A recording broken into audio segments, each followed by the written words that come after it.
Of the nearly 2,000 runners racing in Rhode Island on a wet morning in May, one marathoner, Kate Conkllin, stands out. It's incredible how strong she's been and how hard she's worked to come back to be who she is now. If there was fear in the 33-year-old woman wearing sandals, it was masked by a smile, a mask Kate seldom removes. She doesn't cry in front of people. She's smiling. In her job now, they call her the crazy girl because she's always so happy. If they only knew. This pain, it eats your life if you let it.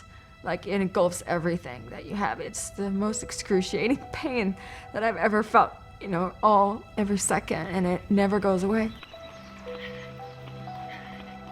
A marathon, 26.2 miles, in sandals, worn to actually ease the pain.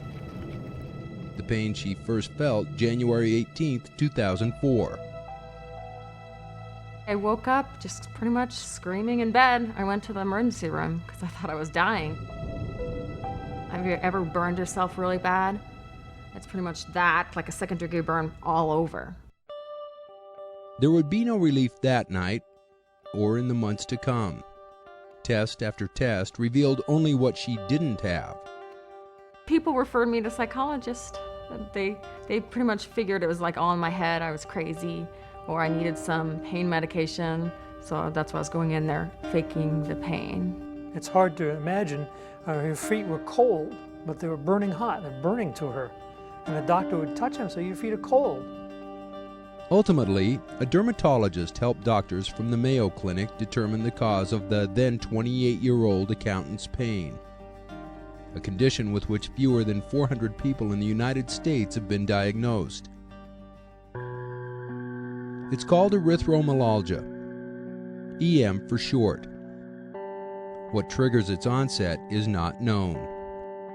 Erythromelalgia is a fascinating syndrome. It's called by some people the man on fire syndrome.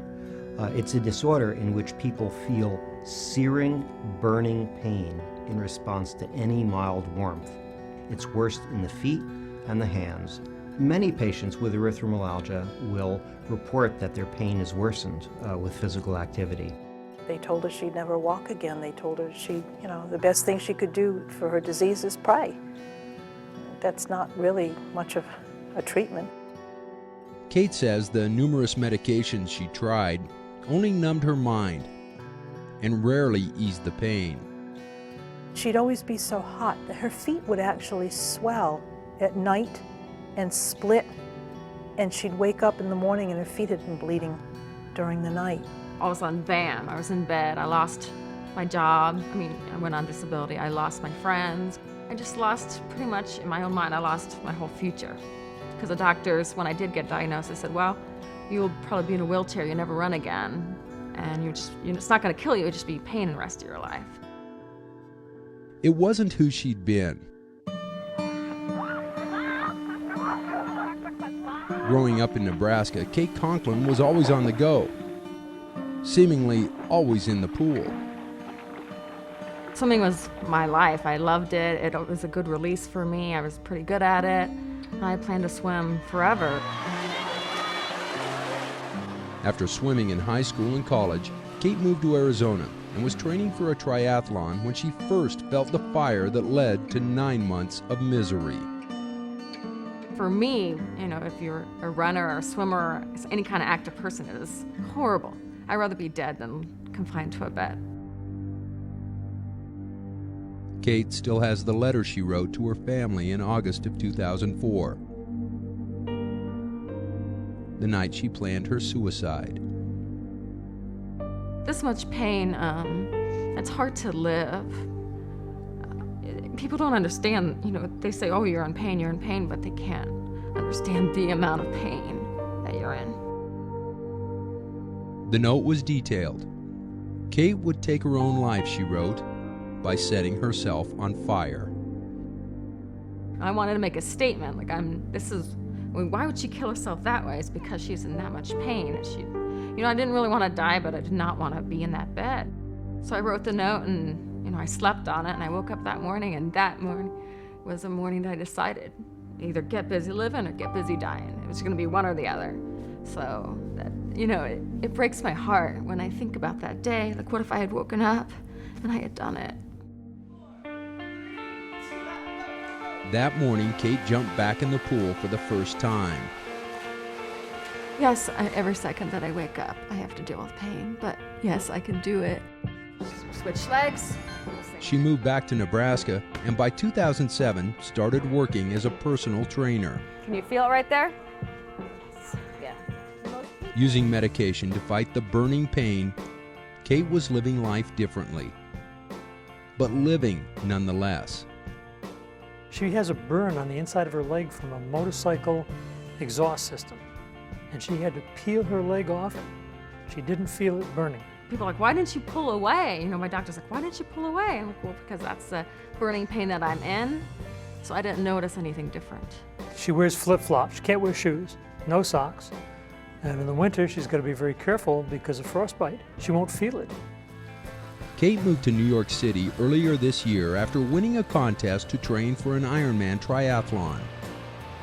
I thought that would be such an amazing experience to do an Ironman, to try to raise awareness in sandals for my disorder.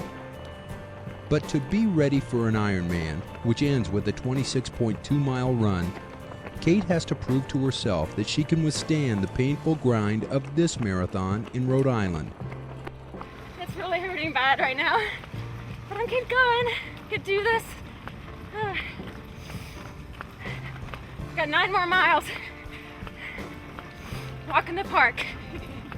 Here one has an individual with chronic pain, pain made worse by exercise, and it's severe pain. And she's choosing to run marathons. A choice that has to be reconciled when Kate hits the wall. It's hard to even walk. Just try and imagine yourself setting yourself on fire and try to keep running. You just want to stop and roll on the ground and die. And that's what I wanted to do during the marathon, probably at mile 19. Every part of my body just wanted to just lay down and die. I'm gonna try to run again, but it's not gonna be pretty. Never passed my mind to quit.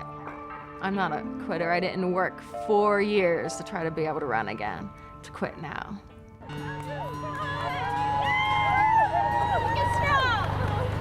There is no cure for erythromelalgia, and though Kate Conkllin has it, she says it does not have her. A message she wants to spread to all EM patients through every athletic endeavor. I got one email which made me cry from a girl that she was gonna kill herself. And she read my story and talked to me, and she changed her mind. It makes me feel like this is what I was trying to do, is just help at least one person, and I did.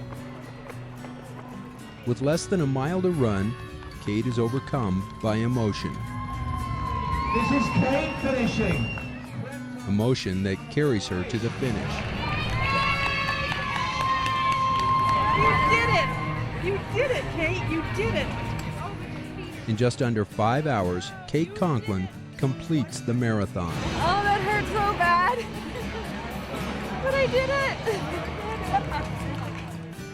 Her feet, blistered and bloody, would be back on the job in New York City at 7 a.m. the next day. Come on, let's go! Faster! Let's go! Bring it! Track it! All the way to the end! Keep it going! Don't give up! Pain to me, it sounds weird, but it's kind of fun to try to do the impossible. And they said, you're never gonna run again. Well, look what I just did. I ran a marathon. It's about enjoying different experiences. Yes, it hurts, but you know you're alive at that moment.